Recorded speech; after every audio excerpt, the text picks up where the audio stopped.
இயேசு கிறிஸ்துவின் நாமத்தில் அன்பின் வாழ்த்துக்கள். பரிபூர்ண ஜீவன் அனுதின தியானம் நாள் 33. இன்றைக்கு நாம் பார்க்க போகிற தலைப்பு தேவ அன்பு எளிதில் சினம் அடையாது பகுதி 4 பார்க்க போகிறோம். வசனம் நீதிமொழிகள் 15:1.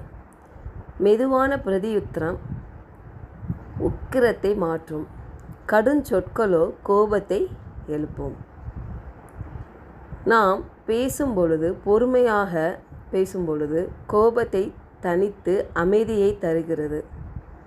கடுமையான வார்த்தைகள் மூலம் பேசும்போது அது மோதல் அதிகரிக்கும் மற்றும் அதிக கோபத்தை தூண்டும் என்று இவ்வசனத்தின் மூலம் நாம் பார்க்கிறோம். ஒருவேளை கோபத்தை எழுப்பும் நாம் பேசுவதற்கு தீவிரமாக இல்லாமல் நம்முடைய பேச்சை சற்று தாமதம் பண்ணினால், கொஞ்சம் நேரம் கழித்து பேசினால் அந்த கோபம் குறைக்க ஆரம்பிக்கும். நம் எதிராளி கோபமாக இருக்கிறதை கூட குறைக்க ஆரம்பிக்கும். சண்டை போடுகின்ற இடத்தில் வார்த்தைகளில் ஒருவர் மாற்றி ஒருவர் பேசிக்கொண்டே இருப்பதினால் அது பெரிதாகிறது. ஒரு பக்கம் மட்டும் கைத்தட்டினால் ஓசை வராது, அது இருபுறமும் கைத்தட்டினால் மட்டும்தான் ஓசை வரும். ஒருவர் பேசிக்கொண்டு இருக்கும்போது ஒருவர் பேச்சை நிறுத்தினால் அங்கே சண்டை நிற்கும். இந்த கோபத்தின் மூலம் நாம் பேசுகின்ற சில எதிர்மறையான நெகட்டிவான வார்த்தைகளால் பிசாசுக்கு என்ன பண்ணுறோம், இடம் கொடுக்கிறோம்.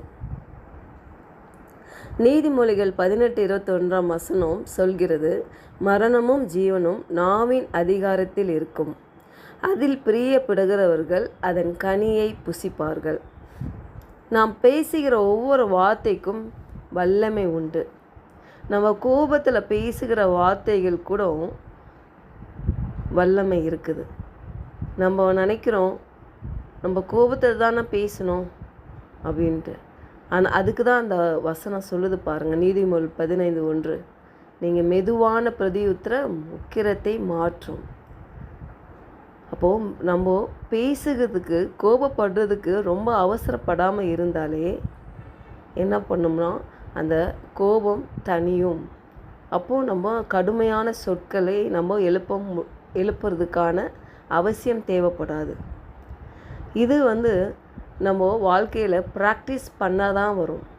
வார்த்தை சொல்லிச்சே நான் அதை விசுவாசிக்கிறேன், நான் அதை நான் எப்படியாவது கடைப்பிடிக்கிறேன் என்று நம்ம சுய பலத்தில் நாடினால் கண்டிப்பாக அது தோல்வியில் தான் முடியும். கண்டிப்பாக நம்ம இதற்காக இதை தியானித்தோம், இது புரிந்து கொண்டோம். பரிசுத்த ஆவியானவர்கிட்ட நம்ம அர்ப்பணிக்கிற போது உண்மையாகவே கோபப்படுறதுக்கு நம்ம தாமதமாய் தேவன் நம்மளை உருவாக்குவார்.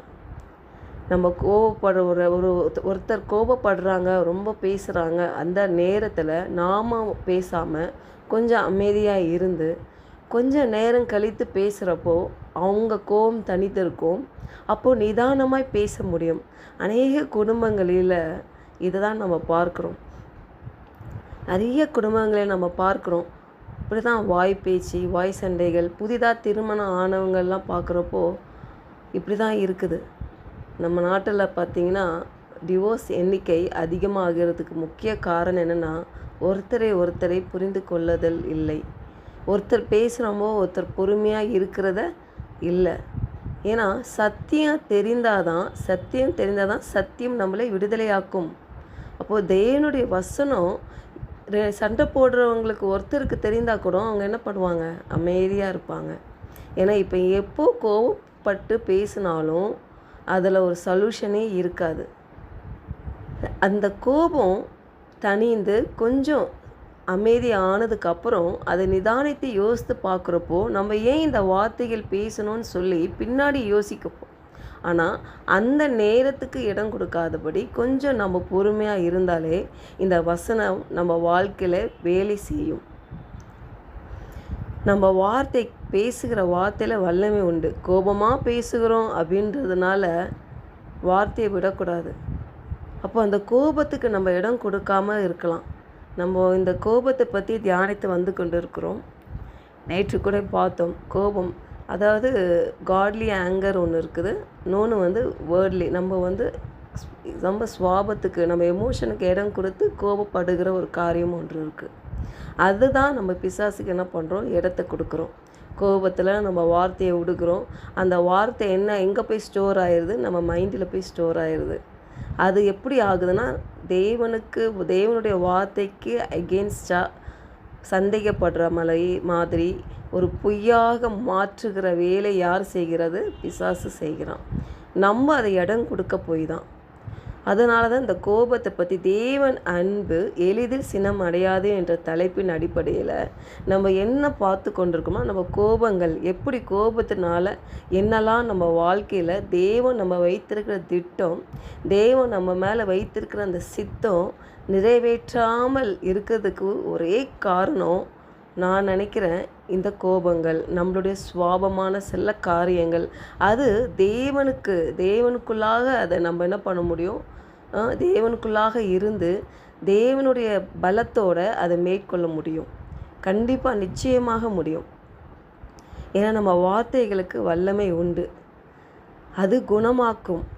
நம்ம வார்த்தைகள், அதே வார்த்தைகள் தீங்கு விளைவிக்கிறதா இருக்குது என்று நம்ம எப்போதும் அதை நினைவில் கொண்டிருக்க வேண்டும். நம்ம பேசும்போது அநேக வேளையில் நம்ம வார்த்தை நம்ம குடும்பங்களில், நட்பில், நண்பர்கள் மத்தியில், வேலை செய்கிற இடத்துல, ஊழியத்தில் கூட நம்ம அன்றாட தொடர்புகளில் நாம் பயன்படுத்துகிற வார்த்தைகள் மிக ஞானமாய் பேச வேண்டியது அவசியமாக இருக்கிறது.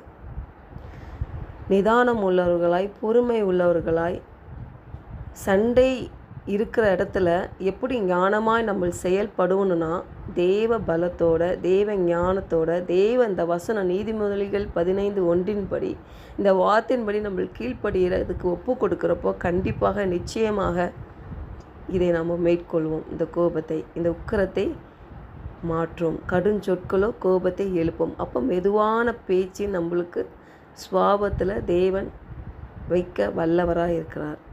செபிப்போம்.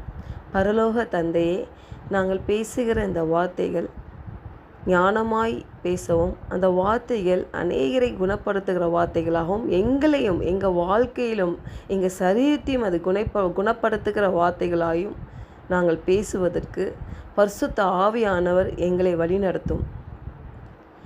நாங்கள் எப்பொழுதும் அந்த சிந்தையில் நல்லதாய் பேச வேண்டும் என்று நாங்கள் ஆசைப்பட்டாலும், சில எங்களுடைய சூழ்நிலை வேலைகளில், பிள்ளைகள் வளர்க்குற சூழ்நிலையில், ஊழியத்தில், வேலை செய்கிற இடத்தில் கோபம் வருகிற நிலையில் நாங்கள் நிதானமாய் செய்கிறதுக்கு பரிசுத்த ஆவியானவர் எங்களை வழிநடத்தும்.